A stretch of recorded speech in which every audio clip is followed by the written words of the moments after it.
Penjualan mobil listrik di Indonesia mencapai 1.900 unit. Setiap tahun kenaikan penjualan mobil listrik rata-rata naik 30-32%. Lalu bagaimana dengan kesiapan infrastruktur pengisian bahan bakarnya?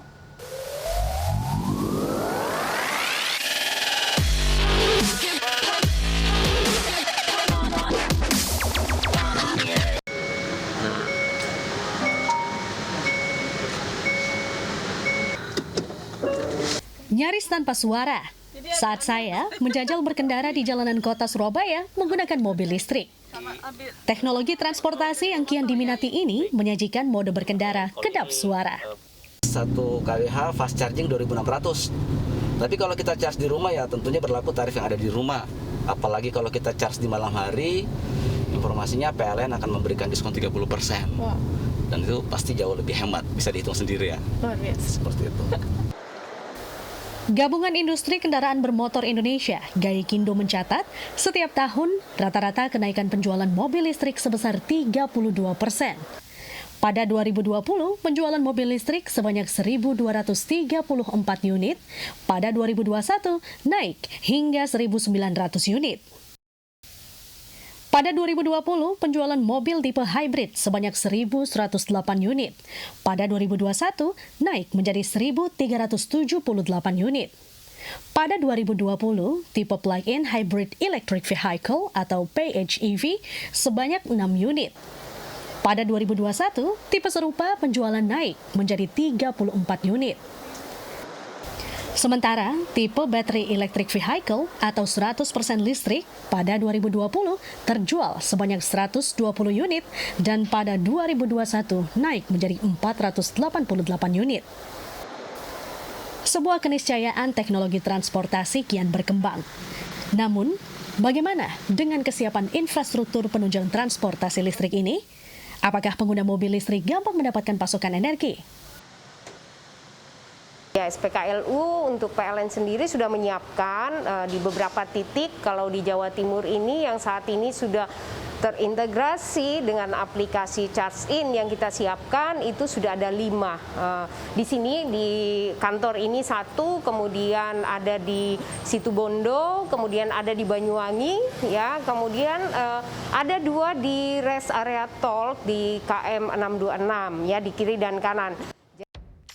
Dengan cadangan energi listrik sebanyak 2.200 MW, perusahaan listrik negara, Area Jatim memastikan mampu memenuhi kebutuhan bahan bakar bagi kendaraan listrik di Jawa Timur. Selain itu, bisnis model dengan sinergi sejumlah pihak dibentuk untuk menyongsong kelahiran transportasi listrik ini. 2 hotel di Surabaya juga sudah menyiapkan stasiun charging internal bagi tamu mereka dengan tarif Rp40.000 per 4 jam. Sebagai produsen motor listrik lokal, Pusat Riset dan Development Institute 10 November menyatakan keberadaan SPKLU yang mudah ditemukan menjadi pendorong bagi konsumen untuk beralih ke transportasi listrik. Melibatkan toko-toko retail sebagai penyediaan layanan charging juga dapat menjadi pilihan. Tantangan kita ke depan, dan tantangan ini harus kita jawab bareng-bareng gitu. Tidak hanya produsennya, ya, tapi juga tentunya dari pemerintah maupun juga komunitas-komunitas maupun pelaku-pelaku bisnis gitu. Ya, pelaku bisnis yang lain misalkan seperti toko-toko retail begitu. Nah, ini nanti akan bisa mendukung kita untuk menyediakan fasilitas-fasilitas untuk charging baterai ya. Yang bikin ketagihan dari mobil listrik itu adalah... Di sisi lain, sebagai pengguna mobil listrik sekaligus pengamat otomotif, Fitra Eri memastikan mobil listrik ini memiliki sistem keamanan yang optimal bahkan di kondisi medan berat dan banjir. Namun, harga mobil listrik yang berada di kisaran 600 juta hingga 1 miliar rupiah lebih menjadi kendala pemasaran.